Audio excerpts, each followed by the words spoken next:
அனைவருக்கும் வணக்கம். நாம இன்னைக்கு எதை பத்தி பேச போறோம் அப்படின்னு பார்த்தோம்னா, தமிழ்நாட்டில் ஒரு 2 சம்பவம் நடந்திருக்குங்க. அது பத்திரிகை ஊடகத்துறைக்கும் சரி, அரசியல் வட்டாரங்களுக்கும் சரி, பெரிய பரபரப்பை, வைரலாக அதிர்ச்சியை ஏற்படுத்தி உள்ளதுங்க. அது என்ன அப்படின்னு பார்த்தோம்னா, முதல் சம்பவம் என்னன்னு பார்த்தோம்னா, நாம் தமிழர் கட்சியின் முக்கிய நிர்வாகிகள் 7 நபர்களின் வீட்டில் NIA அதிகாரிகள் சோதனை நடத்தியிருக்காங்க. NIA national investigation agency. அது நம்ம எல்லாருக்குமே தெரியும். யாருடைய கட்டுப்பாட்டின் கீழ் இந்த அமைப்பு இயங்குதுன்னு பார்த்தோம்னா, மத்திய அரசின் கட்டுப்பாட்டுல. மத்திய அரசு யாருடைய கண்ட்ரோல்ல இருக்கு? ஐயா மோடி அவர்களின் கண்ட்ரோல்ல மத்திய அரசு இயங்கிக்கிட்டு இருக்கு. இப்ப திடீர்னு நாம் தமிழர் கட்சியின் முக்கிய நிர்வாகி வீட்டுல ஏன் ரைடு? நம்ம தொடர்ச்சியா பார்ப்போம். கிட்டத்தட்ட இப்போ ஒரு 10 மாசங்களாவே திமுகவை சார்ந்த அமைச்சர்மார்கள், எம்எல்ஏமார்கள் வீட்டுல தொடர்ச்சியா ரைடு. காரணம் என்னன்னா, அவங்க அமைச்சரா இருக்காங்க, எம்எல்ஏவா இருக்காங்க, மக்கள் பிரதிநிதியாக இருக்காங்க. மக்களின் பணத்தை, வரி பணத்தை இல்லீகலாக, சட்டத்துக்கு விரோதமாக பணம் சம்பாத்தியம் பண்ணியிருக்காங்க அப்படின்னு சொல்லி இந்த அமைப்புகள் எல்லாமே கண்டறிந்து குற்றத்தை நிரூபிக்கவும் செஞ்சு ஒரு நபருக்கு சிறை, அதாவது அமைச்சர் செந்தில் பாலாஜி, இப்ப அவர் அமைச்சர் கிடையாது, எம்எல்ஏ கிடையாது, அவர் குற்றம் நிரூபிக்கப்பட்டு இப்ப சிறையில் இருக்காரு. அமைச்சர் பொறுப்புல இருந்து எல்லாமே எடுத்துட்டாங்க. இது எங்க நடக்குதுன்னா, மக்கள் பிரதிநிதியாக இருக்கக்கூடியவர்கள் வருமானத்துக்கு அதிகமா சொத்து சேர்த்துட்டாங்க அப்படின்னு சொல்லி கண்டறிந்து அவங்களுக்கு இந்த மாதிரி கைது நடவடிக்கை சட்டப்பூர்வமாக எல்லா நடவடிக்கையும் நடந்துகிட்டு இருக்கு. இப்ப நாம் தமிழர் கட்சி இந்த நிர்வாகி வீட்டுல ரைடு நடந்த நம்ம இந்த யூடியூபர்ஸ், அந்த ஊடகங்கள் எப்படி காட்டுது அப்படின்னு பார்த்தோம்னா, நாம் தமிழர் கட்சி சிக்கிருச்சு, இனி சோழி முடிஞ்சு, தமிழ்நாட்டில் எந்திரிக்கவே முடியாது, இந்த அப்படி இப்படி அதெல்லாம் ஒன்றும் கிடையாது. ரைடு நடந்திருக்கு 7 நபர்களின் வீட்டில். ரைடு முடிஞ்ச உடனே அதிகாரிகள் வெளியில போன அடுத்த நிமிடமே பிரஸ் மீட், பத்திரிகையாளர்களை சந்திக்காங்க. அப்புறம் பல யூடியூபர்ஸ் சந்திக்காங்க. அதாவது சொல்ல போனா நம்ம அண்ணன் சாட்டை துரைமுருகன், இசை மதிவாணன் அவர்கள், மேலும் இடுமவனம் கார்த்தி அவர்கள், மேலும் அண்ணன் தென்னகம் விஷ்ணு அப்படின்னு சொல்லிட்டு ஒரு 7 நபர்கள் வீட்டில் ரைடு நடக்க போய் எல்லா வீட்லயும் ஒண்ணுமே இல்லைன்ட்டு, ஒன்றும் கிடைக்கல, நன்றி வணக்கம்ட்டு அதிகாரிகள் கிளம்பிட்டாங்க. அடுத்த நொடியிலேயே பிரஸ் மீட், பத்திரிகையாளர் சந்திப்பு, செய்தியாளர்கள் சந்திப்புல என்ன சொல்றாங்க அந்த பொறுப்பாளர்கள்னா, எங்க மடியில கணம் இல்லை, எங்களுக்கு வழியில பயம் இல்லைன்ட்டாங்க. உங்களை மாதிரியா ஐயோ அம்மா நெஞ்சு வலிக்கு, தலை வலிக்கு, மண்டை அடிக்கு, காய்ச்சல் அடிக்கு, அப்படியெல்லாம் ஒன்றும் கிடையாது. ரொம்ப கூலா அதிகாரிகளுக்கு ஒத்துழைப்பு கொடுத்தாங்க. அவங்களும் பார்த்தாங்க, ஒண்ணுமே இல்லை, போயிட்டாங்க. எதுக்கு இந்த சோதனைன்னு பார்த்தோம்னா, விடுதலை புலிகள் இயக்கத்தோட இவங்க தொடர்புல இருக்காங்களா? தீவிரவாத இயக்கங்களோட இவங்க தொடர்புல இருக்காங்களா? மேலும் வேற எது இவங்களுடைய கான்டாக்ட் டேட்டாவெல்லாம் எடுத்து பார்த்தோம்னா யார் யாரோட தொடர்புல இருக்கு, இவங்களுக்கு பணம் எதுவும் வருதா, வரலையா, எல்லாம் பார்க்க அங்க ஒண்ணுமில்லன்னு தெரிஞ்சிருச்சு. 7ஆம் தேதி விசாரணைக்கு வாங்கன்னு போயிட்டாங்க. இப்ப நம்ம இந்த செய்தியின் வாயிலா எதை சொல்ல வரோம்னா, இதற்கு முன்பு எல்லா தேர்தலையும் சரி, திராவிட இயக்கம் திமுக என்ன தெரியுமா சொல்லி இருக்குது? பிஜேபியின் பி டீம், பிஜேபியின் பி டீம்.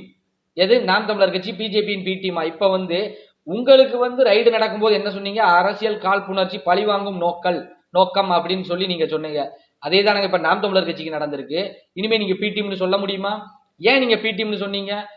தமிழகத்தில் உள்ள இஸ்லாமிய கிறிஸ்தவ வாக்குகளை நீங்க வாங்குவதற்காக பிஜேபிங்கிற ஒரு பூச்சாண்டியை காமிச்சு இவங்களுடைய வாக்கெல்லாம் நீங்க புடுங்குறீங்க. இனிமே அது எடுபடாது. காரணம் என்னன்னா, ரைடு விட்டான். அவன் எதுக்கு விட்டான்? வரப்போறதோ பாராளுமன்ற தேர்தல். தமிழ்நாட்டில் பாராளுமன்ற தேர்தலில் எப்படியாவது அவங்க வென்றணுங்கிற ஒரு குறிக்கோள்ல இருக்காங்க. தமிழ்நாட்டில் எப்படியாவது 10 சீட்டை பிடிச்சிடணும் அப்படின்னு பிஜேபி ரொம்ப துடிச்சுக்கிட்டு இருக்கு. ஆனா ஒண்ணு தெரிஞ்சுக்கோங்க, இங்க பிஜேபி வளராது. கட்டாயம் நாம் தமிழர் கட்சி இருக்கிற வரைக்கும் பிஜேபி வளராதுன்னு சொல்லி அண்ணன் சீமான் அவர் அடிக்கொருக்கா சொல்லியிருக்காரு. என்னை மீறி தாண்டா பிஜேபி உள்ள வரணும் தமிழ்நாட்டுக்குள்ள அப்படிங்கிறாரு. பிஜேபியை கூட்டு வந்தது திமுக தான். ராஜாவெல்லாம் எம்எல்ஏ வாங்கினது திமுக தான். சரி, அது ஒரு பக்கம் இருக்கட்டும். இந்த பாராளுமன்ற தேர்தலில் நாம் தமிழர் கட்சி அசுர வளர்ச்சியில் உள்ள காரணத்தினால் பிஜேபிக்கு வளர்ச்சி இல்லைங்கிற ஒரு சூழ்நிலை வரும்போது தான் நாம் தமிழர் கட்சியின் பொறுப்பாளர்கள் தம்பி தங்கைகள் வீட்டுல ரைடு நடக்குது. இந்த ரைடுக்கெல்லாம் பயப்படுற ஆளா ஐயா நாங்க சொல்லியிருக்காங்க. அன்னைமார்கள் ரைடு 7 பேர் வீட்டுல நடந்திருக்கலாம், எல்லாருமே அதான் சொல்றாங்க. இந்த ரைடுக்கெல்லாம் நாங்க அஞ்ச மாட்டோம்ட்டாங்க.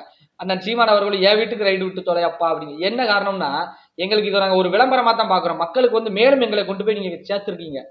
தேடுவோம் இல்லையா? மக்கள் தேடும்போது தெரிஞ்சுக்கிடும்ல எதற்காக இப்ப ரைடு நடக்குது, அரசியல் பழிவாங்கல்னு சொல்லி நீங்க சொன்னீங்க. இனி மக்கள் சொல்லுவாங்க.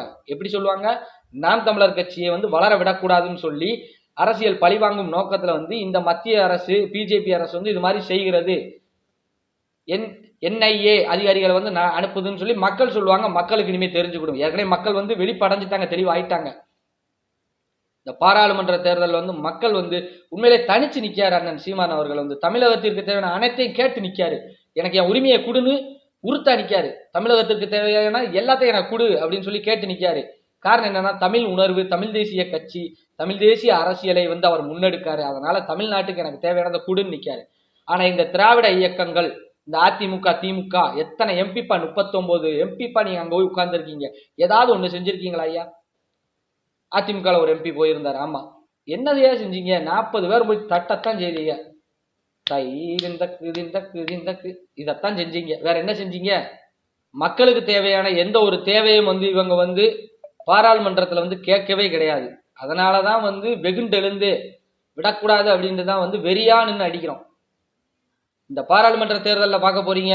இந்த பாராளுமன்ற தேர்தலில் மக்களின் ஆதரவு யாருக்குன்னு உண்மையிலே மக்கள் வந்து அண்ணன் சீமான் அவர்கள் கையை வந்து பலப்படுத்துங்க. இந்த பாராளுமன்ற தேர்தலில் அடிக்கிற அடியை வச்சு அதுக்கப்புறம் சட்டமன்ற தேர்தலுக்கு வந்து அண்ணன் சீமான் அவர்கள் வந்து கட்டாயம் தமிழகத்தின் முதல்வராக வந்தால் ஒழிய தமிழகத்திற்கு வெளிச்சம் இந்த விடியா திமுக அரசும் கொடுக்காது, அடிமை அதிமுகவும் கொடுக்காது. அடுத்த 2ஆம் கட்டமாக பார்த்தோம்னா அண்ணன் விஜய் அவர்கள் வந்து கட்சி ஆரம்பிச்சிருக்காரு. அண்ணன் விஜய்க்கு வாழ்த்துக்கள். ஏற்கனவே நம்ம யூடியூப் சேனல்ல வந்து அண்ணன் விஜய்க்கு வந்து வாழ்த்து தெரிவிச்சிருக்கோம். அண்ணன் விஜய் நீங்க வந்து தமிழ் தேசிய கட்சியாக ஆரம்பிச்சா ரொம்ப நல்லா இருக்கும்னு சொல்லி நம்மளே சொல்லியிருக்கோம். அண்ணன் சீமான் அவர்களும் அதைத்தான் விரும்புனாங்க. இப்போ வந்து அண்ணன் விஜய் வந்து கட்சி ஆரம்பிச்சிருக்காரு, வாழ்த்துக்கள் தான். அண்ணன் சீமானும் வாழ்த்துக்கள் தெரிவிச்சிட்டாரு. அண்ணன் விஜய்க்கு வந்து ஒரு சில அட்வைஸும் அண்ணன் சீமான் வந்து பண்ணியிருக்காரு. இருந்தாலும் சரி, நம்ம வயசுக்கு நம்ம பண்ணக்கூடாதா, இருந்தாலும் நமக்கு தெரிஞ்சதை சொல்லிடுவோம். அண்ணன் சீமான் அவர்கள் வந்து யார் வேணாலும் கட்சி ஆரம்பிக்கலாம், தமிழ் தேசிய கட்சி ஆரம்பிக்கணும், இந்த தமிழ்நாட்டில் வந்து தமிழ் தேசிய கட்சி தான் ஆரம்பிக்கணும், தமிழர்களுக்கு அது வந்து ஒரு அரவணைப்பாக ஒரு பாதுகாப்பாக அமைய வேண்டும்னு சொன்னாரு. அண்ணன் விஜய் அவர்கள் வந்து தமிழ் தேசிய கட்சி தான் ஆரம்பிச்சிருக்காரான்னு அவருக்கு தான் தெரியும். ஆனால் அவர் கட்சியின் பேர் வந்து உண்மையில் தமிழில் வைத்ததுக்கு வந்து மிக்க மகிழ்ச்சி, நன்றி, வாழ்த்துக்கள், உங்கள் பயணம் தொடரட்டும். இந்த கட்சி நீங்க ஆரம்பிச்சிருக்கீங்க, இது வந்து யாருக்கு பாதிப்பை ஏற்படுத்தும்னு நிறைய பேர் பேசியிருக்காங்க, நம்ம பார்த்துருக்கேன். அதனால நம்மளும் நம்ம கருத்தை சொல்லிடுவோம்னா கட்டாயம் வந்து இது திமுக, அதிமுக, பாஜக, காங்கிரஸுக்கு வந்து இது ஒரு பாதிப்பைத்தான் ஏற்படுத்தும்ங்கிறது நம்மளுடைய பார்வை. காரணம் என்னன்னா பாராளுமன்ற தேர்தலில் இவங்க போட்டி போடல, சட்டமன்ற தேர்தல் கட்டாயம் பாதிப்பை உண்டு ஒண்ணும். அப்போ நாம் தமிழர் கட்சிக்கு பாதிப்பில்லை தம்பி அப்படின்னு கேட்டீங்கன்னா பாதிப்பில்லைன்னு தான் சொல்லுவீங்க. காரணம் என்னன்னா என் பேர் வந்து முத்துராசு, என் ஊர் வந்து சுப்லாரம்னு சொல்லக்கூடிய ஒரு கிராமம். அந்த கிராமத்தில் வந்து எங்க தாத்தா வந்து காங்கிரஸ் கட்சி தலைவராக இருந்தார். இன்னைக்கு எங்க தாத்தாவும் இல்லை, காங்கிரஸ் கட்சியும் இல்லை, அது 2வது பக்கம். இருந்தாலும் சரி, காங்கிரஸ் கட்சியில் வந்து எங்க தாத்தாவுடன் சென்று நான் பதாகையை பிடிச்சிட்டு நானும் ஓட்டு கேட்டிருக்கேங்க. ஆனால் என்னைக்கு எனக்குன்னு சொல்லி ஒரு விவரம் வந்ததுக்கு அப்புறம் என் கையில வந்து போன் நான் என்னைக்குன்னு ஒன்று சொந்தமா ஒன்று வாங்கினோ அதுல இருந்து தேட தொடங்கிட்டேன். வந்துருச்சு, பார்த்தேன், பிடிச்சிருச்சு, தேட ஆரம்பிக்கேன். உண்மையிலே வந்து அரசியல் பாடம் எடுத்த அண்ணன் சீமானின் மாணவனில் நானும் ஒருவன். அண்ணன் சீமான் அவர்கள் வந்து இதுதான் அரசியல்னு சொல்லி கொடுக்குறாரு, வேற எவனும் சொல்லி கொடுக்கல. காரணம் ஏன்னா அதை வேற எவனும் சொல்லி கொடுக்க மாட்டான். சொல்லி கொடுத்தா அவன் அரசியல் இந்த மண்ணில் பண்ண முடியாது.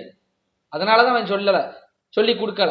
ஆனா அந்த சீமான் வந்து எதை பற்றியும் கவலை இல்லை, இதான் அரசியலப்பா, இதுக்கு தான்ப்பா நான் வந்து நிக்க, நீ எனக்கு வாய்ப்பு கொடுப்பியா மாட்டியாப்பா, இதைத்தான் அண்ணன் சீமான் கேட்கிறாரு. அதான் உண்மை.